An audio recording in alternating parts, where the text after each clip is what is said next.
Hello, I'm Ashin. Today I will show you how to measure battery electricity.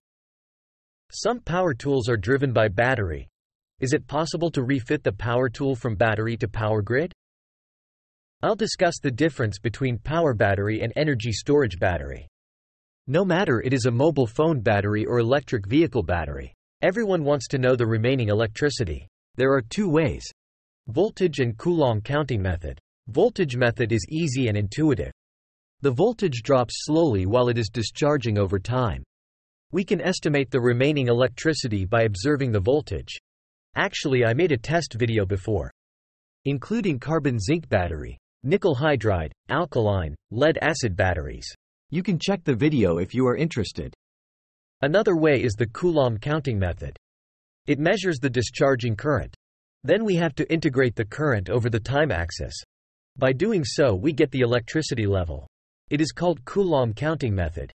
This method is a bit complicated but more precise. Nowadays, mobile phone and EV usually use the Coulomb counting method, or combined with the voltage method and Coulomb counting method. Each manufacturer has its own know-how for measuring electricity. After doing charge and discharge test, we will know the battery capacity. Basically, when a battery runs a charge and discharge test cycle, system marks 0% when battery is out of electricity. It marks 100% when battery is full charged. The charging progress is called SOC, state of charge. The aged battery decreases the capacity. You can imagine there are so many slags in the bottom of the pool. The difference between 0% and 100% is getting smaller. So you will find the battery charges so fast. It also discharges so fast. When we compare the current and the original capacity, the ratio is called SOH, state of health. For batteries with 100% electricity capacity, the longer the battery is used, the less capacity it has. You may think, why don't we buy the battery with large capacity? Since the battery is like a container, bigger is better, right? It doesn't go that way.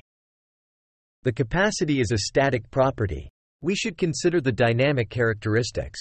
That is transient discharge current. Why do we need to consider this? Because in some applications, for example motor, it draws large current when the motor is turned on.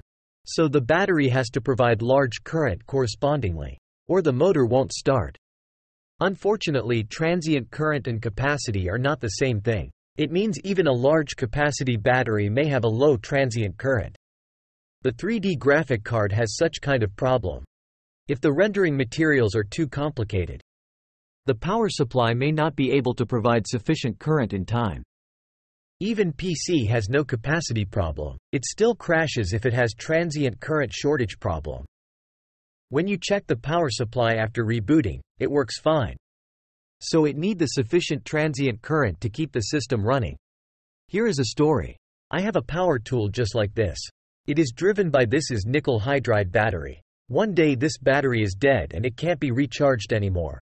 So I thought maybe I can connect this adapter to my power tool. This adapter converts AC to DC. By doing so, I don't need the battery anymore. Although there will be an ugly tail, but I don't really care. To make this power tool running smoothly, we should care about the adapter's current capacity. So I check the label. Let's take a look. It says output current is 4 ampere. It seems okay. This power tool should not draw too much current. I thought 4 ampere is enough. So I try to refit the power tool and I actually did it. What I wired at that time is exactly the same as you see right now. You can probably guess what exactly happens when I pull the trigger. Does the motor run or not? I think it is time to give it a try right now. I am going to pull the trigger.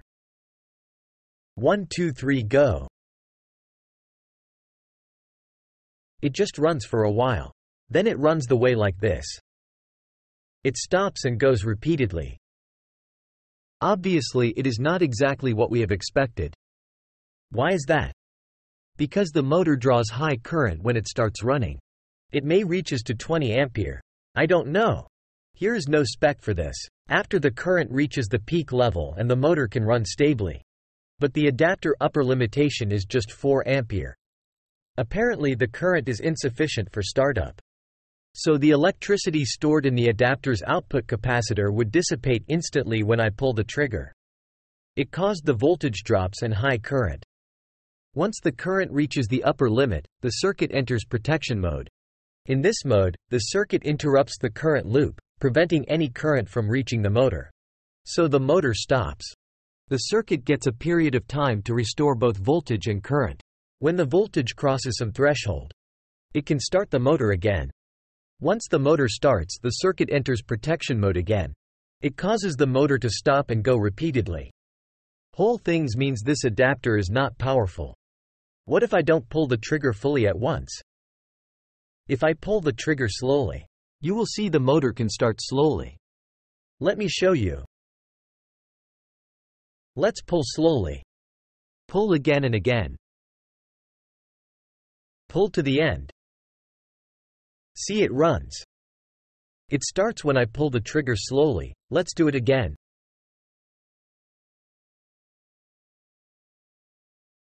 It starts when I pull slowly. If I pull fast, the result is the same as previous. This implies that utilizing this adapter, the motor can operate continuously without interruptions. But it can make the motor start up because the transient current is too high. The output stage can't provide high current instantly. If I pull the trigger slowly, the power tool still works, but it is inconvenient. In fact, nobody pulls the trigger slowly. Everyone pulls the trigger to the end. I just demonstrated the effect of insufficient current by an adapter. It caused the power tool anemia. The tool stops and goes repeatedly. Now I'll use this 1080W power supply for the same experiment. GW Instax PSW series. Its current capacity is about 40 ampere. The most important is that its recovery speed is fast. It's a power supply with a high power capacity. Now you see I set the condition to 12 volts, 4 ampere. Same voltage and current as previous. Let me turn on the output.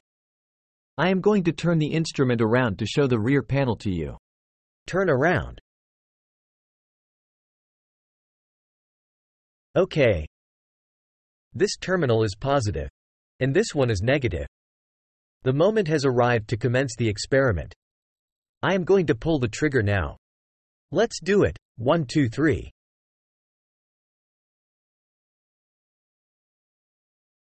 See, it works. It runs with full speed. There is no frequent stops and goes. So, the transient current property determines whether the motor can run or not. As for why the motor draws high current when it starts, and how the control loop of SMPS provides sufficient current after instant power consumption, all details are explained in the video at the upper right corner. Now I realize the importance of transient current by doing this experiment. The power tool uses nickel hydride battery because of its high transient current property. Now it's popular to use lithium batteries in tools. It means the lithium battery with high transient current characteristic is matured as nickel hydride as well. The batteries which can output high transient current, such as the nickel hydride battery in power tools or the lithium battery in EV, are called power battery. However, batteries in laptops or phones, they may be made from low current capacity lithium batteries. They are called energy storage battery. Since power battery has high transient current characteristic, it is applied to vehicle battery. Because the starter draws almost 200 ampere when we turn on the engine. I measured the peak current before. If we replace a lead-acid battery with a lithium battery, I think it will be a big change in vehicle battery. Because the lithium battery has high energy density, the battery volume doesn't need to be big. Meanwhile, the weight can decrease. Of course, the vehicle power battery has to satisfy more conditions. For example, quick charge. It is better that charging time is similar with gas car getting gas.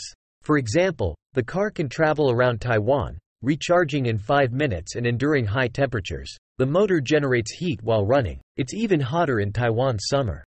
It is important to produce a lithium battery which can work in high temperature. The EV battery voltage is 400 volts or 800 volts. For safety purpose, all batteries have to be tested before leaving the factory. But battery is chemical reaction without a circuit. How's it tested? It is not easy to test a battery. You need some special instruments for battery test. For example, you need a power supply and electrical load. Or you can use an instrument with both functions. It is called bidirectional power supply. These instruments usually appear in power consumption labs.